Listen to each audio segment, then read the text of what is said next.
এই হলো নেত্রকোনার বিখ্যাত কবি মামার চায়ের দোকান। এখানে প্রায় 246 প্রকারের চা পাওয়া যায়। তো আমরা সেদিন গিয়েছিলাম মামার বিখ্যাত বুলেট চাটি খাওয়ার জন্য।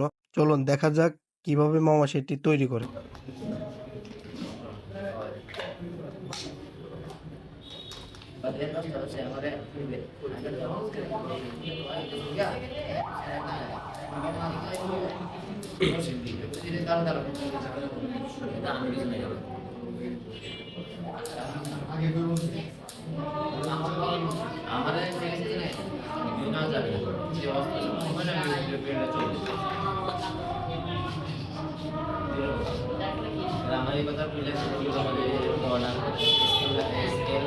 এই তেঁতুলটা কি মামা ওই যে কসলানো তেঁতুল না? হ্যাঁ, এটা ম্যাশ। ব্যান করে নেয়। আচ্ছা। মসলা টসলা দিয়ে অনেক প্রকার মসলা আছে এটার মধ্যে।